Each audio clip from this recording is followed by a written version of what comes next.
It's a great day. My name is Shay Brown, the Happy Entrepreneur, and welcome to the Happy Entrepreneur Show, the #1 business development and revenue-focused late-night show in the country where we are on a mission. And our mission really is to empower, our mission is to inspire, and our mission really is to provide you, that's right, you, the hard-working entrepreneur, with all of the resources that are necessary to execute that big vision you have for the people you were called to serve. On this episode, we have the one and only Omar L. Harris. He's in the business, and for all the leaders out there, for all the entrepreneurs out there, for those folks that are running teams and organizations, he'll be talking about, how you can hire the right people to get the results you want in your company or your organization. Isn't that pretty cool? We'll see how that happens. What's going on, Omar? How you doing?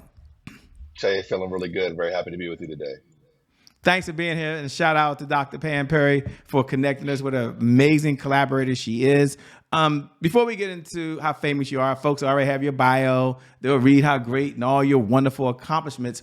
But I have a question. It might be a burning question they're all asking right now as well, which is, from your view of the world, why are leaders these days struggling to hire the right people to get the results they want in their organization or in their company? Seems to me they can go to AI and say, I want this person, and they just pop up. So what's holding people back these days, man? Well, it's a great question. It's a big problem, and it's a problem that very few people are actually trying to solve. And I am dedicated and very passionate about solving, because having been a leader myself in very large organizations, I saw the difference that hiring for character and not just for experience, skills, or pedigree makes in two ways. One, in their ability to collaborate effectively across an organization, influence effectively across an organization, but also to operate as effective teammates. And so so much of what we do today in work is about collaboration and teamwork. And so if you can bring in the right team characteristics right from the start, why would you not do that? But everything in our hiring processes today, from the resume screening to even culture fit interviews, business cases, all of that misses the mark in terms of what really matters on the team, which is how well do you collaborate? How hard do you work? How much passion do you have for your work? How solution oriented are you? And how mature are you to deal with inevitable conflicts that are going to happen between people? And so this is why I developed the H.O.M system and the H.O.M framework that allows people to now, before they hire, get a sneak peek into someone's character traits, which will be much more beneficial to actually highly effective collaboration and teamwork than just looking at someone's experience and pedigree. Spot on. And as you were saying that, I noticed this might be obvious, but character means different things to different people. And so You say hire for character. Can you give us your definition of character? And first, can we talk about, that's the question. What is your definition of character? Because that's right there. And we're going to talk about how to hire for character. So it'd be cool to know what it means and what is it? What does it look like? Exactly. Well, what I'm talking about is intrinsic traits that lend themselves towards teamwork. So when I speak about character, I'm talking about team character traits. And so what are things that are character? Well, work ethic. So work ethic is dedication, reliability, perseverance. These are character traits that it would be beneficial for us to know before you hire someone. How reliable are they? How dedicated are they to to their craft and to delivering high quality work? These are important traits that we need to know. Heart is another area of character that we investigate with H.O.M. And heart is all about altruism. Are you naturally altruistic bent? Are you generous? What's your generosity? Do you have a core set of values that direct how you work and interact with people? So these are examples of character traits that lend themselves towards high performance teaming. And ladies and gentlemen, don't worry, I haven't forgot. We're going to find out who he is. Some of you are like, Shay, I'm in the kitchen right now. I'm cooking. I ain't never heard this guy in my life. I don't know who he is, right? I get it. We'll get to him in a minute. Somebody might have the podcast that Shay, I've already Googled him. I'm looking at him online, see who he is. Don't worry. In a moment, he'll share his backstory. Okay, so we'll get to that. But first, we got two type of individuals that join us every evening, Omar, for the most part. One is a group of entrepreneurs. And there are individuals out there that do this full time. And there's another group that we call dualpreneurs, right? They work a full-time job and they're a full-time entrepreneur, by the way. But in their job, they may be a leader, they may be an executive, they may be a manager, they may be a frontline product manager, or whatever it may be. Hmm. Can we first talk to the entrepreneurs? Or maybe, I guess the question really is there a difference between, as an entrepreneur, hiring for character and skills versus if I'm a leader that's responsible for an organization, hiring Hmm. for character and skills? Is there a difference, or are they the same? The only difference is the level of criticality of the hires themselves. So when you're an Mm, entrepreneur, you really can't afford to get hires wrong, because that's your burn rate. That's basically, if you're getting investment, if you have seed funding, if you're bootstrapping, even worse, every dollar has to have a job. And when you hire the wrong people, you waste precious time and precious money that you don't have to waste. And so character is very crucial when you're working small. When you're working big, you can actually afford a few mishires, more mishires than the entrepreneur can. But at the end of the day, you really can't afford any of these, because the statistics state that a bad hire costs 30% of their annual salary. Up to wow. 30% of their annual salary is what the cost of poor hiring is. And we also know, people have said that 82% of people admit to lying in interviews. So there you have it. Yeah. So the good news is, whether you're a leader in the organization you're responsible for hiring, or maybe HR is sending you to folks, and you're still responsible for making that final decision, or you're an entrepreneur, this conversation is for you, that we're going to have. Let's slow down for a moment. Let me slow down for a moment, and let's ask the question you probably are used to getting all the time, which is, Omar, what's your backstory? And what was that defining moment that led you to be so passionate about what you're doing now, man? So, Shay, thank you for that question. My story is, I'm originally from Pittsburgh, Pennsylvania. I spent the majority of my corporate career working in pharmaceutical companies around the world. So I've worked on four different continents: U.S., Middle East, Asia, and Latin America, uh, in escalating roles within pharmaceutical marketing, sales, and operations. My last roles were high-level executive roles, leading country operations in Indonesia and in Brazil. And what I realized along that journey was that, especially when I was hiring leaders, I'm now hiring leaders of leaders of leaders within my organizations. A single mishire has a cascading effect of negativity on the leadership team, but also on the overall organization. And so I realized the criticality of that, and that my processes were not getting the job done. And so that defining moment for me came in Indonesia, where I was under the gun to hire fast. And even though I had engineered a very robust process, I was missing key character traits that would have made all the difference in terms of high performance teaming and what I expected. And so from that moment forward, I dedicated myself to studying and figuring out a methodology that not only I could apply, because I wanted to save myself, self-preservation, but also something that other leaders could also apply and improve their hiring rates as well. And since I implemented the WHOM system back in 2016, 17, I have an 100% hire rate, Jay. And this is with hundreds of hires across multiple companies and multiple markets, not just in the U.S., but in countries as diverse as Indonesia and Brazil. Now, I'm not guaranteeing an 100% success rate.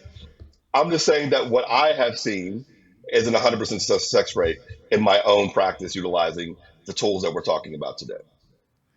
Well, let's just get into. I mean, I know we only have so much time, but let's get into the tools, because one of the things that I enjoyed that you had was this thing called the WHOM methodology, I think. And will Yes, you take yes, a moment and share what is it, and maybe walk the audience yeah. through? And for those folks that are out there, and you're like, yeah, I'm that person that's responsible for hiring. This is a direct benefit for you. But there's also others of you out there who are looking maybe to move into senior leadership or the executive suite, or as an entrepreneur, you're bringing on contractors. And even if they're 1099s, this might be applicable, I'm sure, from what he said earlier, to you as well. So let's all tune in as he talks about the WHOM, which is W.H.O.M, I believe. What is that Yes. method? Tell us about that, please. Right. So WHOM is an acronym for work ethic, heart, optimism, and maturity. These are the pillar or anchor traits of high performance team character.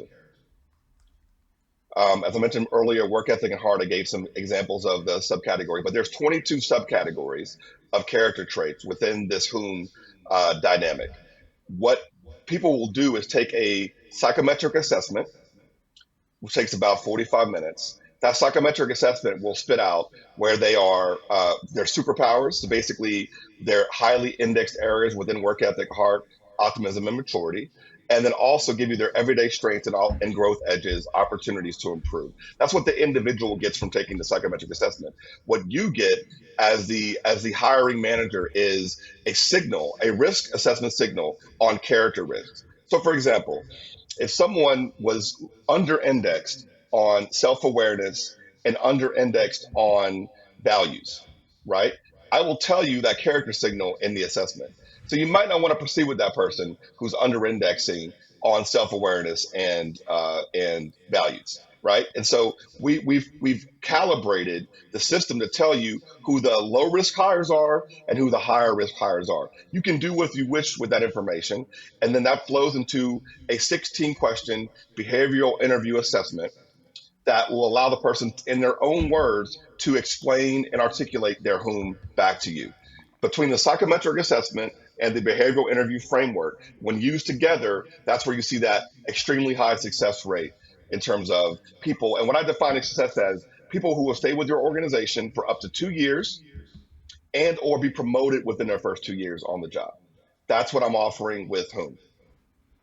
Wow, and be promoted. So it takes a good leader to identify that. We're talking about leaders in this role. Another quick question. What is your definition of a leader, and what makes a good leader a much better leader? What's one or two things that the leader can do? Some of your leaders, you're like, wow, I like what he's doing. I like what I'm hearing. I like his experience. What advice would you offer to me, even as a leader? And then we'll get back to the hiring side. So the question specifically is, from your view of the world, what's one, two, or three characteristics that help good leaders become great leaders so they can continue to move up?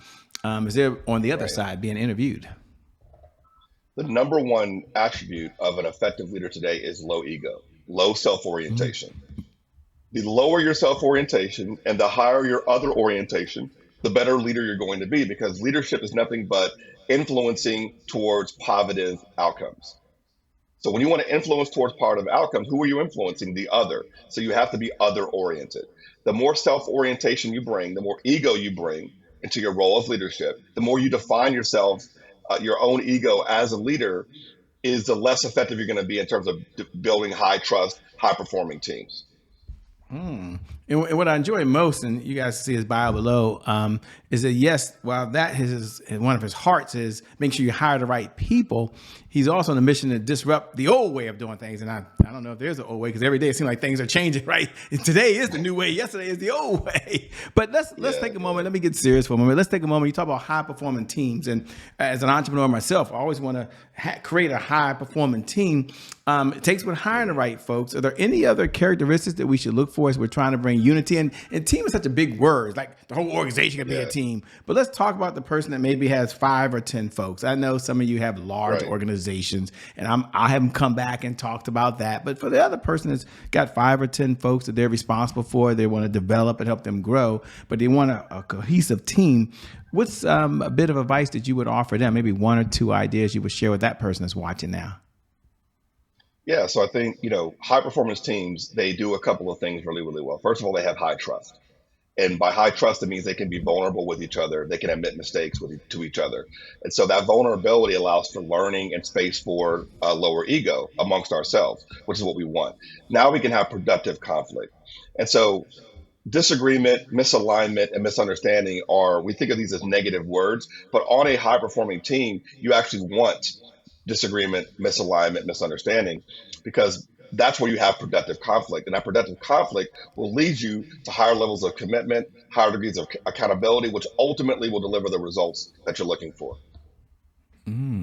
Now, I love how you talked about the conflict part, and this is probably a good segue. to a segment we have here called Today is My January 1st. And I'll explain that to you in a moment. But for those folks who tune in every night at 11 p.m. Eastern Standard Time, you know what we're about to do, right? We're about to do a segment called Today is My January 1st. And if you're out there, you can go ahead and say those words now. I know you wait to say those magic words. And today, that's right, today is my January 1st. Happy New Year to you. And for all the new folks who are tuning in, today is my January 1st is our personal mantra at the Happy Entrepreneur Show. It represents a fresh start.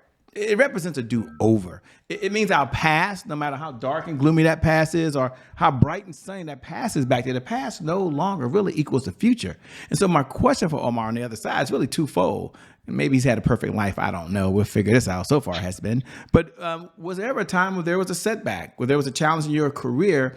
What was it? And how were you able to overcome it? That's number one. Number two, the second part question, he can handle two parts, ladies and gentlemen.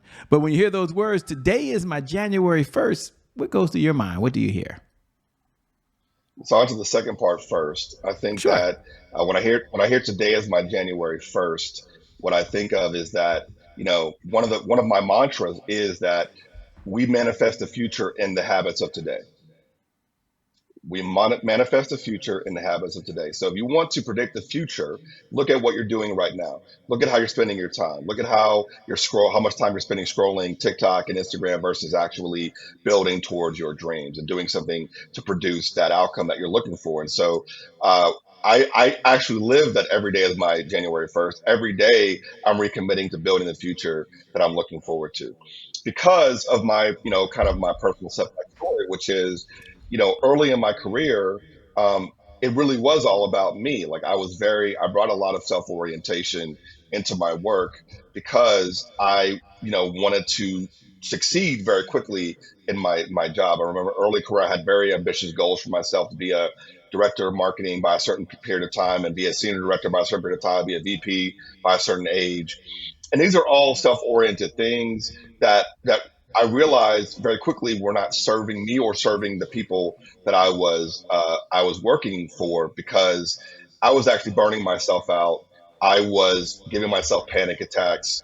I was having, to go to hospital visits and get on medication because I was putting so much pressure on myself to be perfect and not realizing that the goal is not perfection. The goal is learning. The goal is the journey. And so I think that that's really, my January 1st moment in terms of realizing that I don't have to be perfect, that through a team, though, we can find perfection. So each of us as individuals is flawed, but when we come together as a group and as a team, we can be perfect. I love it. Very, very well said. One of my favorite questions to ask when we have a few minutes, we have a couple of minutes now, is what's one of the best pieces of advice that you've ever been given? And I'll frame it for the audience so they understand you've read more books than you can probably remember these days, by the way. Videos, I don't know what even 10,000 hours means anymore. You can do that scrolling on the weekend, it seems like anyway. But if you had to step back with all the mentors you've had, all the jobs you've had, the different places you've been, if you had to step back and share one of the best pieces of advice that's ever been given to you, what would it be and why? I think one of the best pieces of advice I ever got was when I was leading the market in Brazil, and my boss at the time came to visit, and he told me that I create work. And what he said was, Omar, you create work. And what I realized was because I have so many ideas and I have so much passion for what it is that I want to do, sometimes I need to slow down and get one thing done at a time versus trying to do all things at all times. And I think I've taken that into my executive coaching practice, my training and facilitation, my consulting work, which is what are the big problems, the biggest high value, high impact, big ticket items that we need to tackle, and put your energy into tackling the hard things first, and then you can do the other things. But just because you have an idea doesn't mean all ideas are made equal or all ideas will have the same degree of impact. And as entrepreneurs, you're alone a lot of the time with your thoughts. And it may be hard or boring to stay the course on something difficult. But I believe that that's where the glory is in pushing the big boulders up those hills. That's where you get the most bang for your buck and most impact. And so that's my advice, and that advice I would pass on to your listeners as well, Shay. I love it. What does success look like for you these days, man? Success is impact for me. Success is just, really, I want more and more leaders adopting this paradigm of whom. I want them rethinking their hiring practices to include character, and to stop looking at things that we know don't work, like experience and pedigree, and really embrace a new way of bringing in the right kind of people to their organization, so we can see people having better lives and achieving more success, in what they're trying to achieve. Ah, fantastic. And what do you do for fun? We're coming down the home stretch, so I'm curious, but what do you do for fun? Right. We're not all saving the world, helping leaders hire better people, Yeah. helping them connect, doing assessments and all this, writing all the books he's written. Yeah. You guys, well, you can see his bio, how many books the guy's written. What do you do for fun, man? I love to travel. I'm big into wine. I'm actually going to Napa Valley in San Francisco in a couple of weeks. I look forward to touring the valley. So I love to collect wine, and I love great dinners with great friends, and traveling is probably my number one passion. Yeah, you traveled all over the world. It seems I've been in a lot of places. Any one place it'd be hard to say one of your favorites, but is any one place that stands out? I know you said Mexico, you meant over here, you meant there. Any one place stands out? You're like, man, Shay, that was a pretty cool experience. Of course, they all were. I, I've So I'm been just I've, curious. I've been to 55 countries, Jay, so far. Whoa, Uh, so 55. so Yeah, I've been to 55, but I'll say this year I went to Colombia. I went to Medellin, and I went Okay. to Cartagena, and that was a fantastic trip. So I'd recommend Colombia to anybody. I really loved that trip. Wow, I have to put that on my bucket list. Well, that's amazing, man. Well, as it come down the home stretch, two-part question. Number one, what type of clients are you looking to work with, if any? I'm not sure if your firm's taken on any clients. And number two, how can folks best connect with you? What website should they go to? What should they do if they want to reach out and connect with you, bring you in as a speaker, bring you in as a trainer, or maybe bring you in as a consultant? Mm. Right. So I'm an executive success coach. So I'm taking coaching clients. If you are an entrepreneur looking to build your organization out, build teams that succeed, you can reach out to me. Also, if you've heard and you like what you heard about the Whom, you can get the book, Hire the Right Whom, on Amazon right now. And in that book is a free code to take the Whom psychometric assessment. But if you want to actually have more people in your organization taking the assessment, I'm going into beta phase with the application in January. So please reach out to me at www.intentconsultants.co. That's intentconsultants.co would be my email there, or link in with me, Omar L. Harris on LinkedIn, Omar L. Harris on Instagram and on TikTok. Wow. Well, let me say thank you so much for being on the Happy Entrepreneur Show. We appreciate it. And a special shout out to Dr. Pam Perry for connecting us. 1,000%. Thank you, Pam. And thank you to viewers. Thank you for tuning in, by the way, because without you, well, we don't have a show, by the way. So thanks for tuning in. You have a lot of choices, and you choose to spend this time with us, and we appreciate it. And I never get tired of reminding you, every night at 11 p.m. Eastern Standard Time, no matter what's going on in your life, whether you're doing really, really well, and you're going to that next level, whatever next level is for you, or maybe you've been hit with the punch that you never saw coming. The one thing I do believe is that today is your January 1st. And because of just that one reason alone, your best is still yet to come. Your best is yet to come. Your best is yet to come. That being said, my name is Shay Brown. Thanks a lot, Omar. We out. Peace, everybody. We'll see you on the other Take side. care. Bye-bye for now.